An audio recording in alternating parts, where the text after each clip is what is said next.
Cell ख़त्म हो गया पूरा। अब नया चैप्टर स्टार्ट करते हैं, केमिस्ट्री का चैप्टर है। तो हम ये भी कह सकते हैं बहुत बड़ा भी नहीं है, छोटा भी नहीं है, आसान भी नहीं है, मुश्किल भी नहीं है, मॉडरेट है। न्यूमेरिकल भी है, थोड़ा बहुत पार्ट न्यूमेरिकल का भी आएगा, हल्का फुल्का। अब तुम कहोगे केमिस्ट्री में न्यूमेरिकल कहाँ आ गए? आएंगे, इस चैप्टर में भी आएंगे और शायद मुझे लग रहा है अगले चैप्टर में भी आएंगे, हैं थोड़े बहुत केमिस्ट्री में। पहले था ये chapter is matter around us pure. ठीक है, हमारे आसपास जो चीज़ें हैं क्या वो पूरी तरह से प्योर हैं? तो प्योर और इम्प्योर का मतलब क्या होता है? अगर कोई चीज़ इम्प्योर है तो हम उसको सेपरेट कैसे करेंगे? तो इसमें दो चीज़ पढ़ेंगे,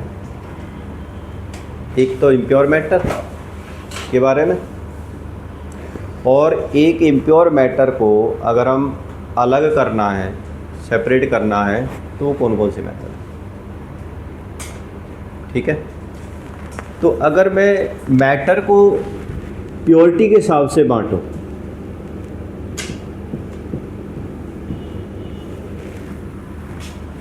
तो दो तरह के साथ मैटर तो पता है ना आपको क्या होता है? Anything which has mass and occupy is called matter. ये तो पता ही है आपको। सॉलिड भी होता है, लिक्विड भी, और गैस भी होता है। इससे पहले एक चैप्टर था वो कट गया है, वो matter around us, matter in our surrounding, ये चैप्टर था पहले। बढ़िया चैप्टर था, बड़ा मस्त चैप्टर था, वो आसानी से समझ में आ जाता, मतलब उखाड़ दिया फटाफट, वैसे ही फालतू में।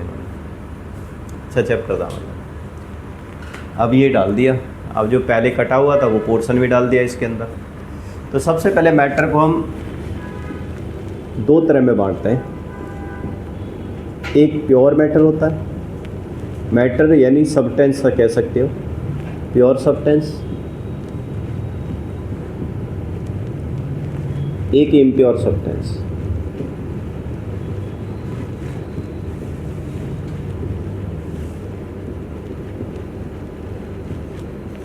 प्योर सब्सटेंस और इम्प्योर सब्सटेंस। प्योर सब्सटेंस किसे कहेंगे? Those substance which consist only the one type of particle, made of one type of particle.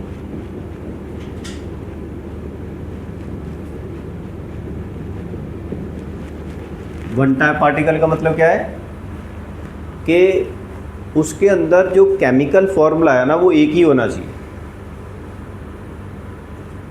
समझ रहे हो? जैसे वाटर है, अगर हम सिर्फ वाटर यूज़ करते हैं, टैप वाटर यूज़ नहीं करते या आरओ वाला पानी यूज़ नहीं कर रहे, हम सिर्फ वाटर की बात कर रहे हैं, जो आपका डिस्टिल्ड वाटर होता है। समझ रहे हो? जिसका फॉर्मूला क्या होता है? H2O होता है, वो आपका क्या है? Pure substance. जिसमें सिर्फ H2O ही हो, वो प्योर सब्सटेंस। अच्छा, इसको भी दो पार्ट में कह सकते हैं। ये क्या होता है? एलिमेंट्स और कंपाउंड या मॉलिक्यूल्स।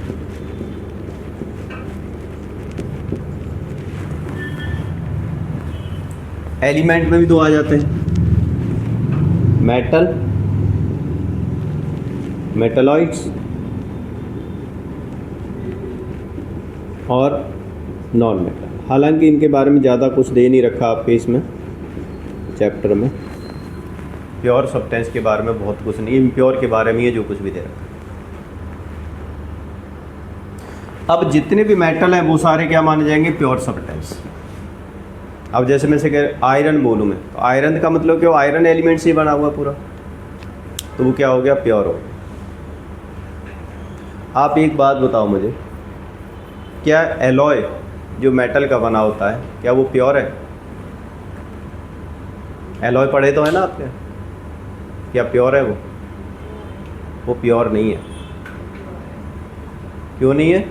क्योंकि उसमें 2-3 मेटल को मिला के बनाया जाता है। जो एक ही तरह के एलिमेंट का बना होगा, iron, copper, zinc, aluminium, gold, silver, platinum, जितने भी एलिमेंट हैं, अगर उसी टाइप के एलिमेंट का बना हुआ है पूरा का पूरा सब्सटेंस, तो वो क्या माना जाएगा? प्योर माना जाएगा। ऐसे ही मेटलॉइड्स कौन से होते हैं? जिनमें दोनों की प्रॉपर्टी होती है, मेटल की भी और नॉन मेटल की भी। सिलिकॉन हो गया, बोरॉन हो गया, ये भी प्योर सब्सटेंस होते हैं। नॉन मेटल कौन से होते हैं? जी बिल्कुल प्रॉपर्टी अलग होती है, सॉलिड गैस भी होते हैं, लिक्विड होते हैं, जैसे हाइड्रोजन, नाइट्रोजन, ठीक है, ऑक्सीजन, सल्फर, फास्फोरस, ये सभी क्या होते हैं? नॉन मेटल होते हैं। तो ये भी सिंगल टाइप के सब्सटेंस बने होते हैं। क्या एयर आपका प्योर सब्सटेंस है? नहीं है। क्यों? क्योंकि एयर में तो इतने सारे एलिमेंट हैं, ऑक्सीजन भी है, नाइट्रोजन भी है, कार्बन डाइऑक्साइड भी है, तो वो भी इम्प्योर है। ठीक है, तो इसके बारे में और ज़्यादा कुछ मतलब है नहीं, ज़्यादा इसमें एग्जांपल आयरन हो गया, कॉपर हो गया, जिंक हो गया, गोल्ड हो गया, सिल्वर हो गया, एक्सेट्रा हम डाल सकते हैं। सिलिकॉन हो गया, बोरॉन हो गया, एक्स्ट्रा हम डाल सकते हैं। Oxygen, nitrogen, hydrogen, sulphur, phosphorus, etcetera क्या हो गए? नॉन मेटल हो गए। ठीक है, इसके बारे में तो मैं इस चैप्टर में हम बहुत ज़्यादा डिटेल में पढ़ेंगे नहीं।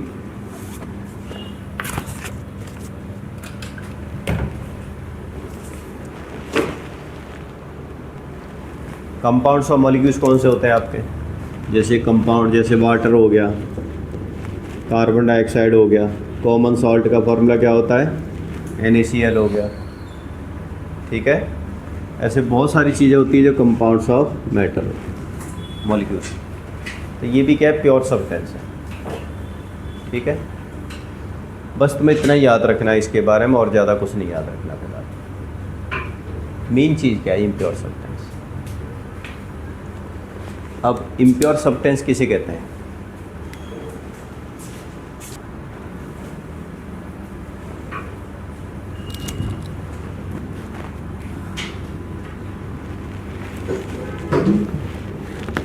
impure substance, those substance which are consist of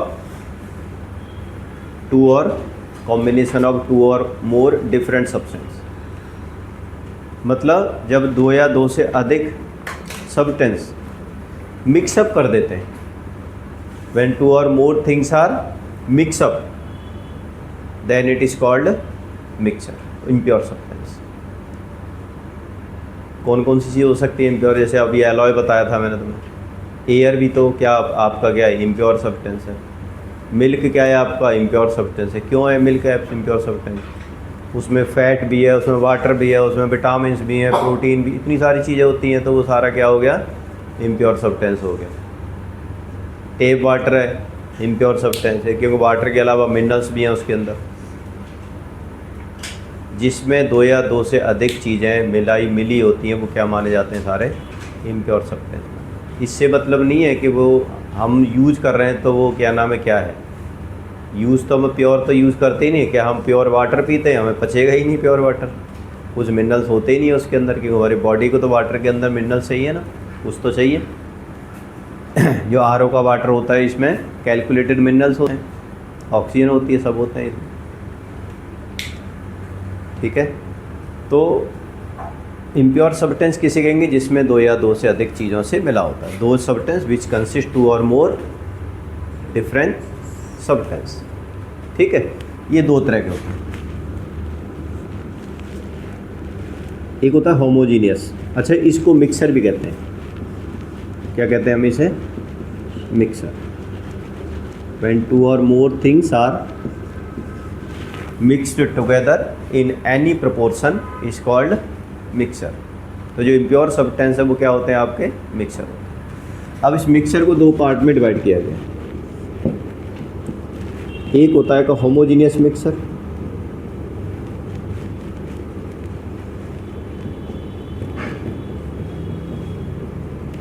और एक होता है हेटेरोजीनियस मिक्सर।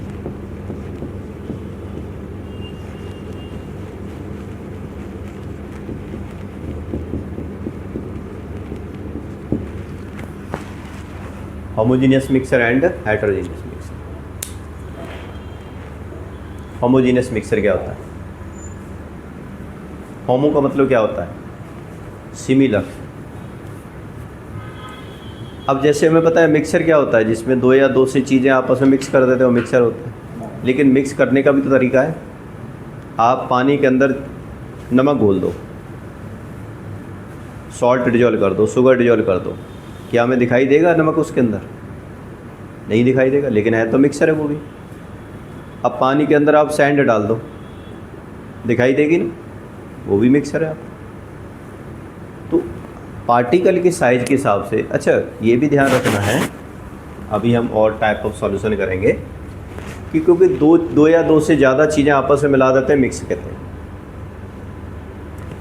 तो जब किसी भी सॉल्यूशन या किसी भी मिक्सर के अंदर होमोजीनियस कंपोजिशन होती है, होमोजीनियस मतलब यूनिफॉर्म कंपोजिशन कह सकते हैं, यूनिफॉर्म कंपोजिशन। यूनिफॉर्म कंपोजिशन का मतलब हमें ये नहीं दिखता कि कोई चीज़ मिलाई है कहीं पे ज़्यादा या कम है, एक जैसा बिल्कुल पूरा सॉल्यूशन हमें दिखाई देता है, एक जैसा मिक्सर पूरा हमें क्या होगा, दिखाई देगा। अगर आप शुगर को वाटर में डाल दोगे तो आपको ये नहीं दिखाई देगा उसके अंदर कि शुगर कौन से पार्टिकल में ज़्यादा है, कौन से वाटर के हिस्से में कम है। एक जैसी शुगर क्या हो जाएगी, उसमें डिजॉल्व हो जाएगी। हर पार्ट में शुगर की कंटेंट क्या रहेगी, सेम रहेगी। अगर आप मान लो उसके अंदर आप नमक डाल देते हो, तो नमक के अंदर भी क्या है, पूरे नमक के अंदर भी मतलब सॉल्ट और वाटर के अंदर भी पूरी कंपोजिशन क्या रहेगी, सेम रहेगी। तो वो क्या माना जाएगा, होमोजीनियस। मतलब it is a not easy to see the different particle with a naked eye. अलग अलग सब्सटेंस की बाउंड्री पार्टिकल की देखना बहुत ही क्या है, मुश्किल है। एलॉय है, पीतल होता है, स्टील होता है। अब स्टील तीन मेटल से बनता है, आयरन भी होता है, कोबाल्ट भी होता है, निकल भी होता है। क्या हमें तीनों अलग अलग दिखाई देते हैं? उसमें नहीं दिखते। कौन सा मिक्सर है वो? होमोजीनियस मिक्सर है। एयर है आपका, इतनी सारी गैसेस हैं, हाइड्रोजन, ऑक्सीजन भी है, नाइट्रोजन भी है, कार्बन डाइऑक्साइड भी, हम दिख रही है कहाँ है? कौन सा मिक्सर है आपका? ये होमोजीनियस मिक्सर है। सब जगह एक जैसी कंपोजिशन है, कहीं ज़्यादा कहीं कम नहीं, ठीक है ना। तो होमोजीनियस मिक्सर कौन सा होगा, इसमें यूनिफॉर्म कंपोजिशन होगी, no separate boundary between the compound. जो हम सब्सटेंस मिलाते हैं उनमें कोई सेपरेट बाउंड्री नहीं होती। Easy to, not easy to separate करना भी इतना आसान नहीं है, समझ रहे? ये तो होमोजेनियस मिक्सर होता है। अभी और पढ़ेंगे हम इसके बारे में थोड़ा सा। बुकलेट निकाल सकते हो, उसमें लिखा हुआ है, दिए थी ना एक,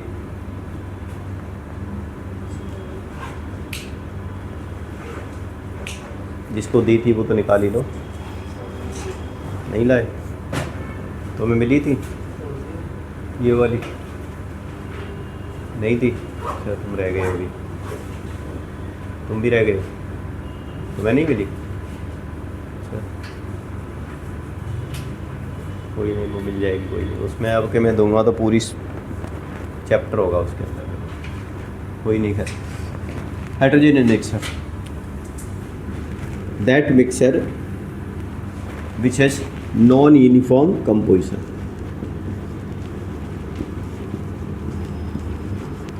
क्या होगी इसकी? Non uniform composition. उसे कहेंगे हम क्या? ठीक है। यूनिफॉर्म कंपोजिशन होती है, नॉन यूनिफॉर्म कंपोजिशन ये है, ठीक है।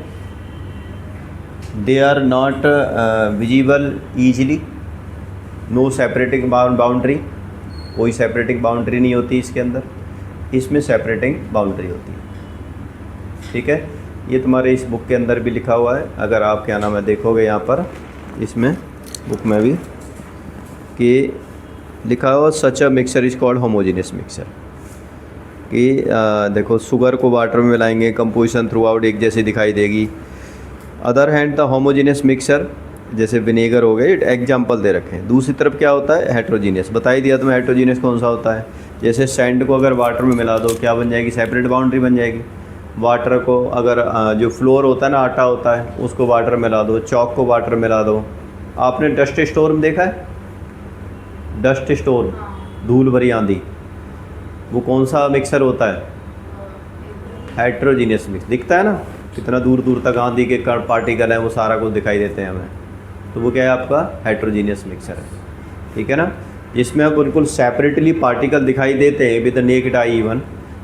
ठीक है, तो वो क्या माना जाएगा, हेट्रोजीनियस मिक्सर। कुछ पार्टिकल का साइज होता है जो हमें दिखता नहीं है नेकेड आई से, एक जैसी कंपोजिशन देखते हैं, लेकिन अगर उस रेंज में पार्टिकल के साइज आता है तो वो हेट्रोजीनियस मिक्सर बन जाता है। बताएंगे आगे वो कैसे बनता है। ठीक है, ये तो आपका इसी एक्टिविटी के हिसाब से ये सारी चीज़ें दिखा रखी हैं। ठीक है, अब उसके बाद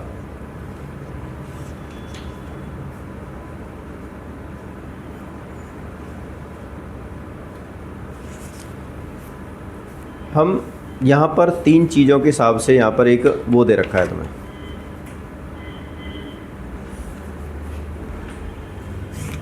देखो एक दे रखा है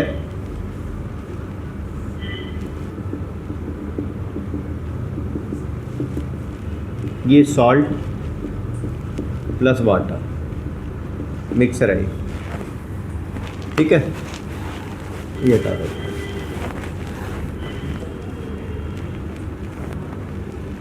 दूसरा दे रखा है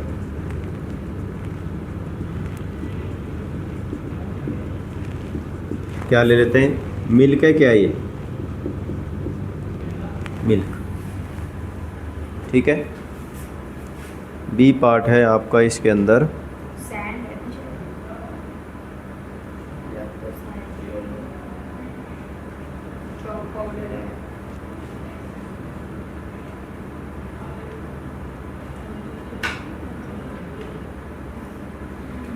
तीसरे में क्या है,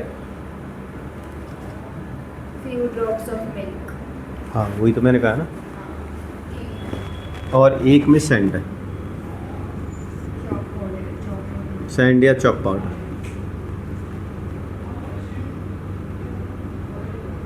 सैंड प्लस वाटर। अब आप देखो हमने यहाँ से एक लेजर लाइट डाली, रेड वाली, क्या ये पानी रेड हो जाएगा, नहीं होगा। अगर हमने सॉल्ट और वाटर मिलाया हुआ है, आपका अगर यहाँ पर स्क्रीन रख देंगे ना तो बिल्कुल स्पॉट रेड लाइट का आ जाएगा, यहाँ पर पूरा रेड लाइट का वो है स्पॉट, बिल्कुल ऐसे।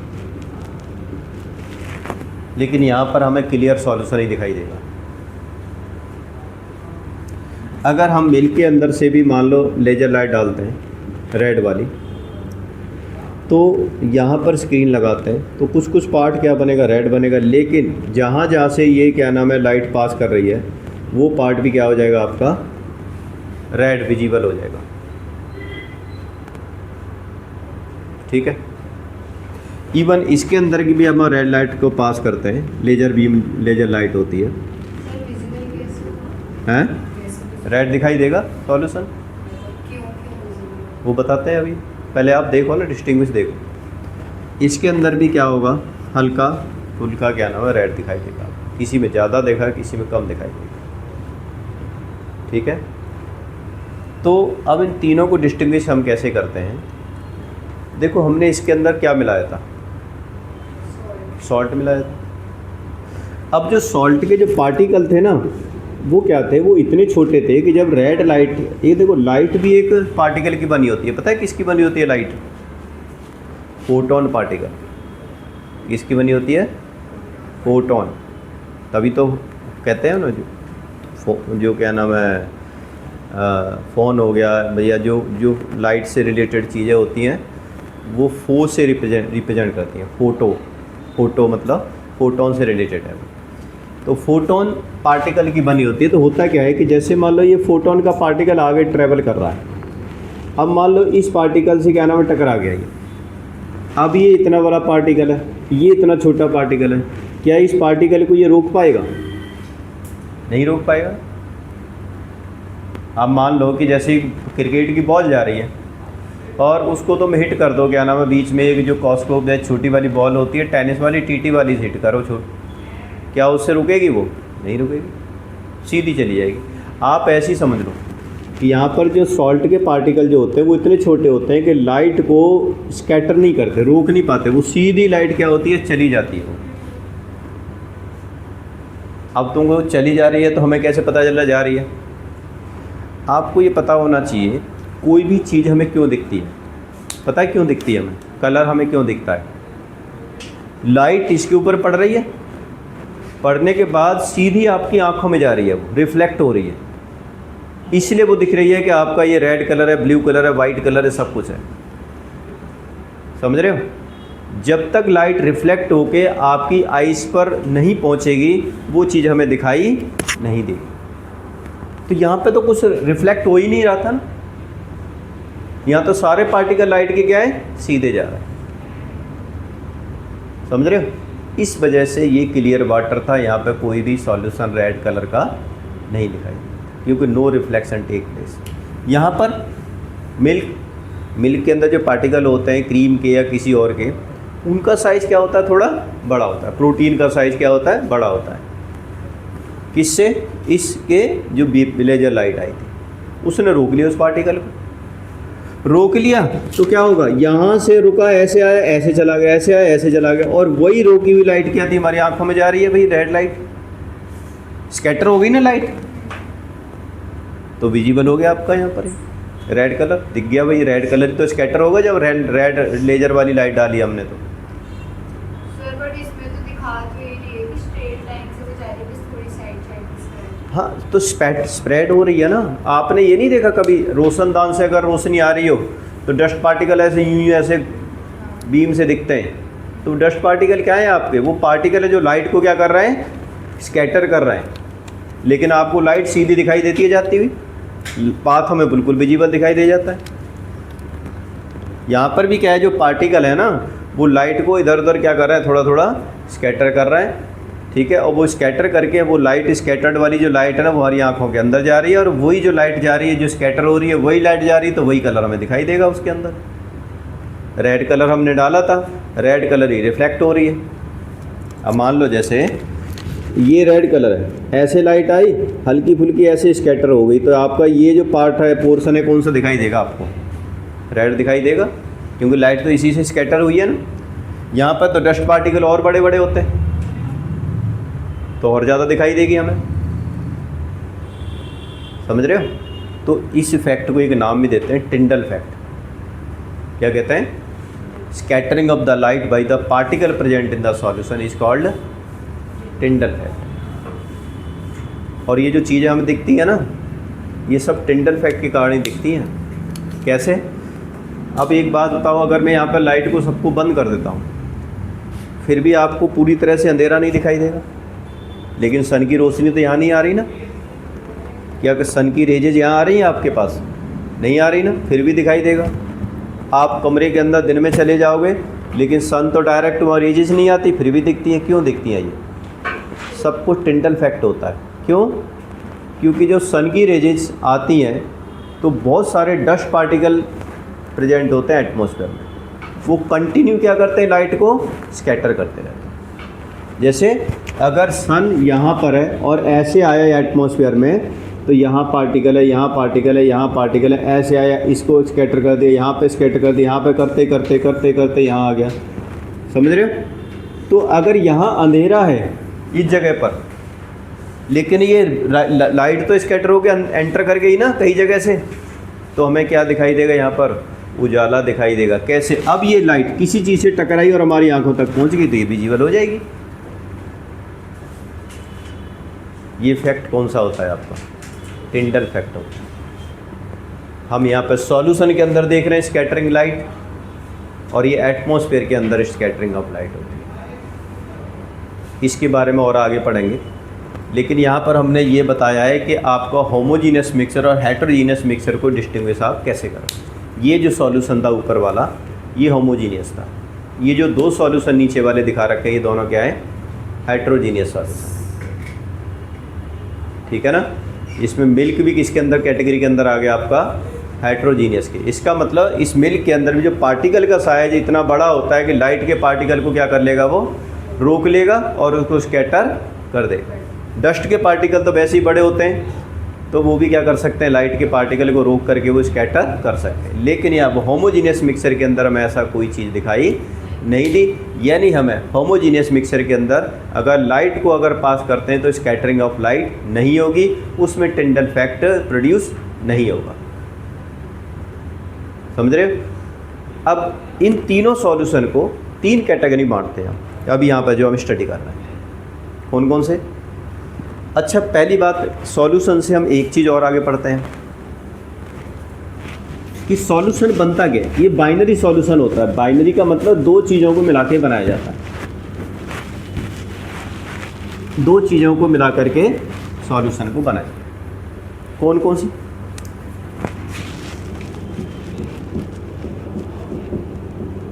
एक होता है solvent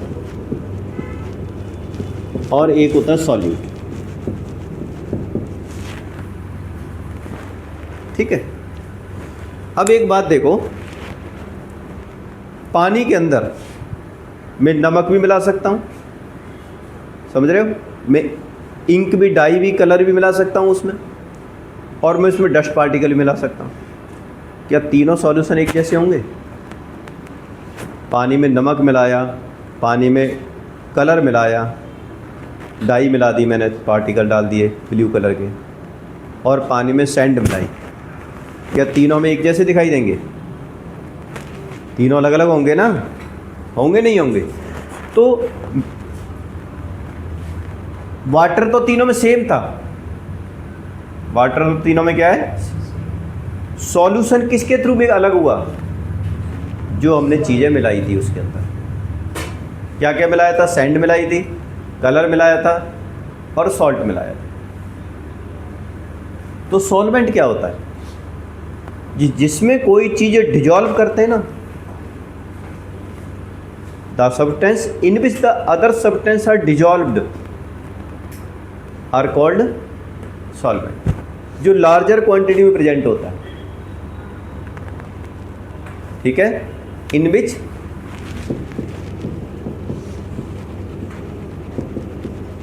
substance are dissolve,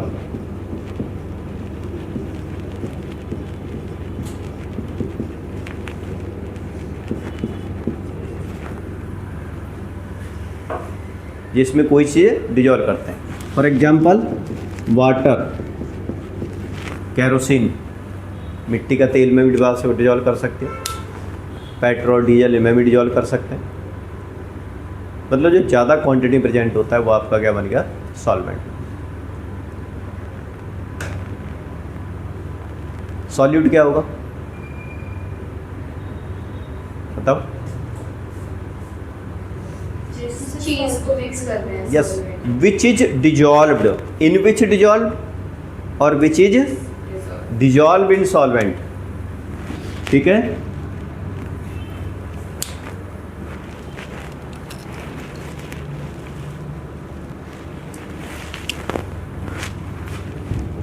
in which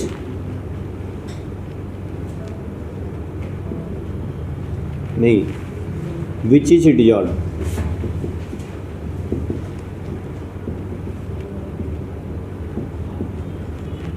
in solvent। Solvent में क्या डिजॉल्व कर रहा है वो आपका सॉल्यूट माना जाएगा, ठीक है। तो अगर सॉल्वेंट इक्वल सेम है सभी सॉल्यूशन के लिए, तो सॉल्यूट के पार्टिकल के हिसाब से सॉल्यूशन को तीन कैटेगरी में डिवाइड किया गया according to the size of the solute particle the solution divided in 3 categories. ठीक है, किसके हिसाब से? सॉल्यूट पार्टिकल जो होता है उसके साइज के हिसाब से इस सॉल्यूशन को 3 कैटेगरी में डिवाइड किया गया। कौन कौन से? एक तो हम उसको सॉल्यूशन ही कह देते हैं, बुक में आपका क्या लिखा हुआ है वो सॉल्यूशन ही लिखा हुआ है, लेकिन एक्चुअल में क्या होता है? True solution. उसे हम क्या कहते हैं? True solution. जो सॉल्यूशन लिखा हुआ है उसे हम कहेंगे ट्रू सॉल्यूशन। ठीक है ना। दूसरा होता है कोलोइडल सॉल्यूशन, तीसरा होता है सस्पेंशन। अब जो हम यहाँ पर सॉल्यूशन पढ़ेंगे उनको साथ साथ में बुक के अंदर आपको सेपरेटिंग मेथड भी दे रखे हैं कि अगर हमने मिक्स कर दिया तो जैसे नमक और वाटर को मिक्स कर दिया तो हम सेपरेट कैसे करेंगे? ट्रू सॉल्यूशन को सेपरेशन करने की प्रोसेस भी साथ साथ बता रखी है। कोलोइडल सॉल्यूशन को फिर उसके बाद भी साथ साथ बता रखी है। सस्पेंशन को भी, मतलब तीनों को अलग अलग। इस वजह से चैप्टर को साथ साथ में कर रखा है। वैसे क्या था पहले जो चैप्टर की कैटेगरी क्या थी? पहले इन तीनों मिक्सर को एक्सप्लेन किया था, फिर उसके बाद सेपरेट करने की प्रोसेस बताई थी। समझ रहे हो? तो अब हम करेंगे कि भाई इन सॉल्यूशन को अगर हम सेपरेट करते हैं और ये कितनी अमाउंट कौन सी मिलाई हुई है वो करते हैं, तो हम कैसे इनको बनाएंगे। अब सबसे पहले आता है आपका ट्रू सॉल्यूशन, जिसे सिंपल हम सॉल्यूशन भी कहेंगे।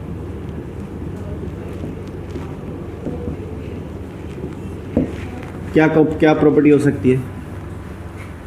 It is a homogeneous mixer.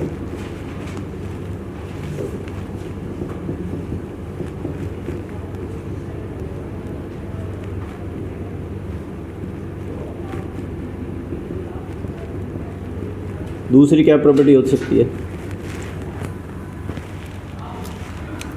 क्या होगी? Uniform composition. It has uniform composition.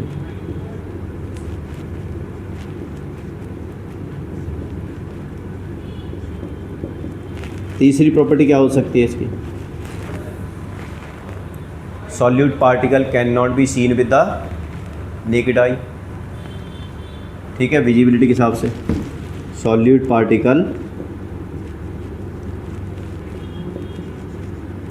Can not seen with naked eye. Naked eye से इसके पार्टिकल को हम नहीं देख सकते। ठीक है। चौथी प्रॉपर्टी क्या हो सकती है इसकी?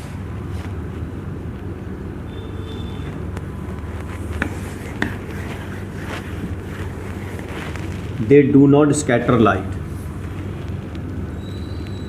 They do not scatter light, मतलब ये टिंडल का इफेक्ट शो नहीं करते।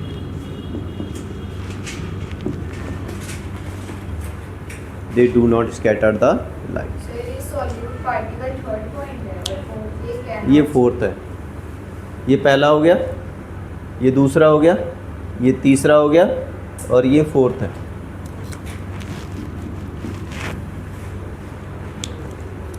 ठीक है। इसमें पार्टिकल का भी साइज मैटर करता है थोड़ा सा। जो पार्टिकल का साइज होता है वो काफ़ी छोटा होता है। अगर हम इसके हिसाब से देखें इसमें पार्टिकल के साइज़ को,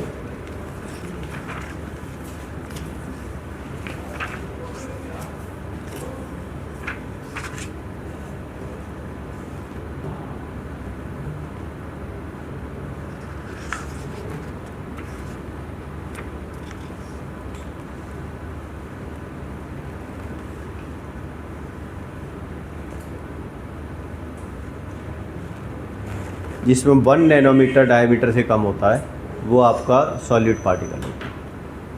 ठीक है। और जिसमें 1 से लेकर 1000 नैनोमीटर का पार्टिकल होता है वो आपका क्या होता है? हाँ, तो अगर मैं पार्टिकल साइज लिखूं,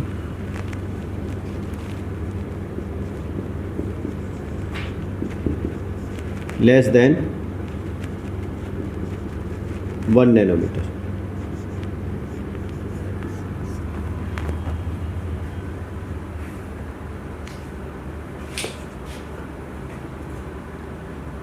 ठीक है।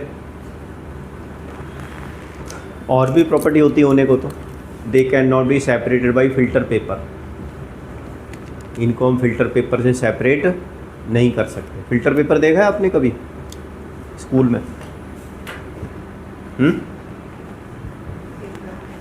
कैसा होता बताना, देखा है तो? एक बहुत ही पतला सा पेपर होता है, और ऐसे क्या कहते हैं उसे, जैसे प्लेन पेपर है ना, वो प्लेन नहीं होता, तुमने? दरदरा टाइप होता है। हाँ, जैसे ऐसे मान के चलो कि ये जो आपका गत्ता है ना, ये वाला कॉपी का ऐसा ऐसे ऊपर वाला जो गत्ता होता है, इसके ऊपर से ऊपर वाला पार्ट हटा दो, अंदर ब्राउन कलर का सा वो निकलेगा, ऐसे ठीक है। वो पोरस होता है, तो इतना थोड़ा सा मोटा होता है, इतना ही सा मतलब कह सकते हैं, हल्का पतला हतला हल्का। White होता है। हाँ, वाइट भी होता है, ब्राउन भी होता है, सब तरह के होता है। तो वो पोरस होता है। उसमें क्या है कि अगर आप सॉल्ट वाला सॉल्यूशन डालोगे ना, सॉल्ट की फनल बना लो। उसकी फनल कैसे बनाएंगे हम? गोल होता है ना, उसको इस तरीके से हम मोड़ देते हैं ना, तो ऐसे फनल टाइप की बन जाती है गोल के अंदर।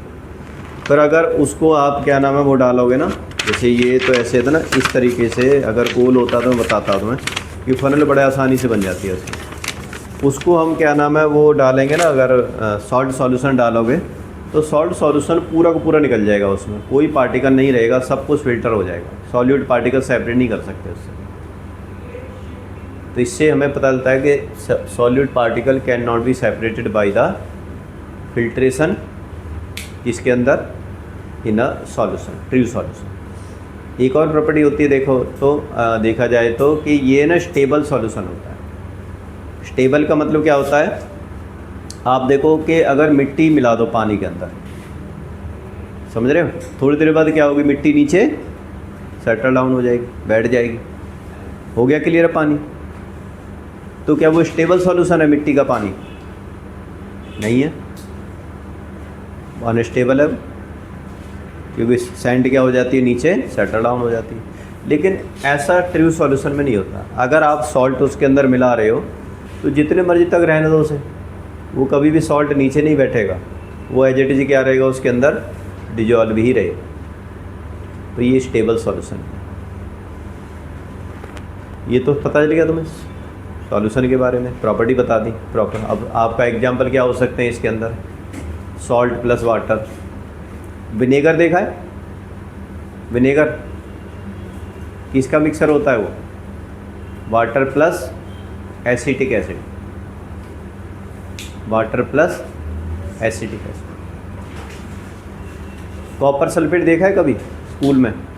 ब्लू कलर का, ब्लू कलर का कॉपर विट्रियल कहते हैं इसे। उसको पानी में डिजॉल्व कर दो, वो भी आपका ट्रू सॉल्यूशन होता है।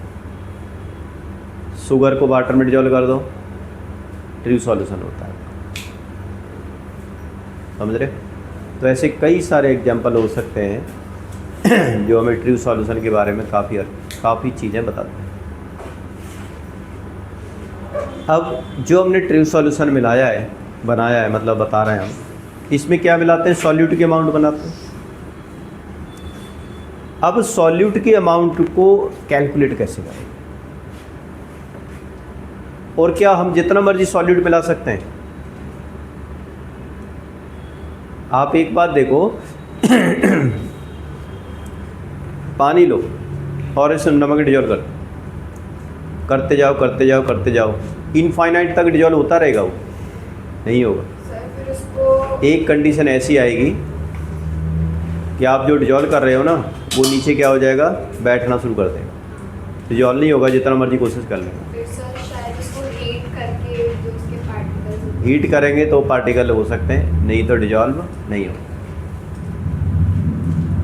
तो कितनी मैक्सिमम क्वांटिटी हम डिजॉल्व कर सकते हैं और कितनी उसके अंदर डिजॉल्व है, उसके लिए हम इसके अंदर अमाउंट को कैलकुलेट करते हैं और उस अमाउंट को हम एक नाम देते हैं, क्या कहते हैं? Concentration of the solution. क्या कहेंगे उसे? Concentration of solution. अब वो कंसंट्रेशन कैसे निकालते हैं? कई फॉर्मूले, कई तरीके होते हैं कंसंट्रेशन को निकालने के।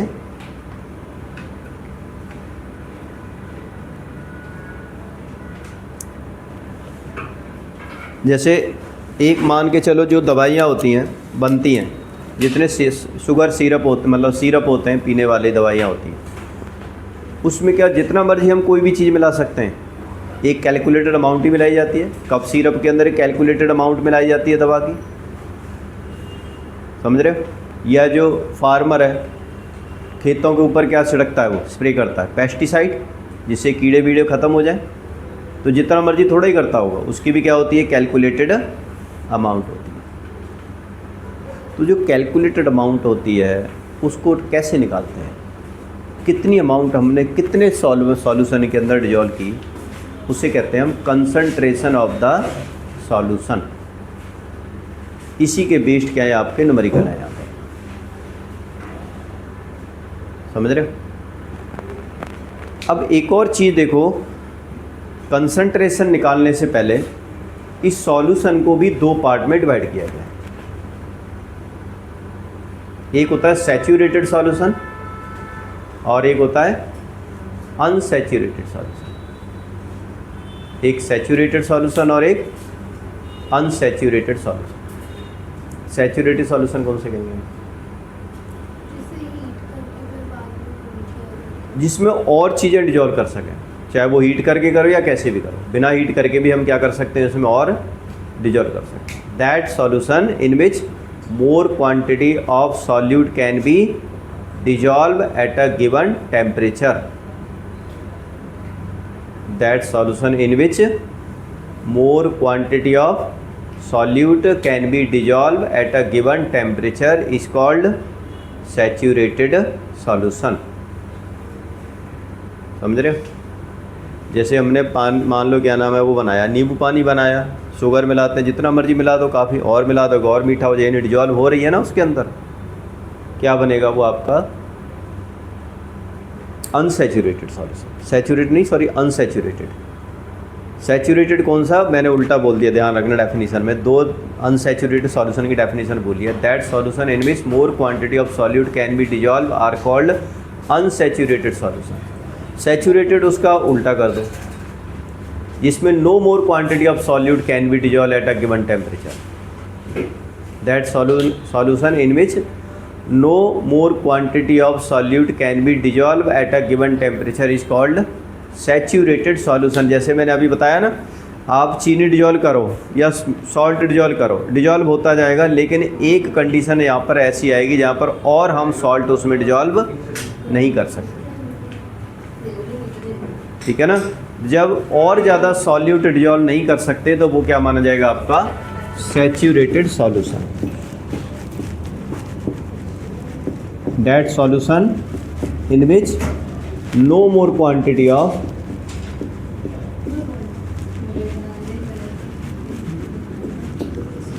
Solute can be dissolve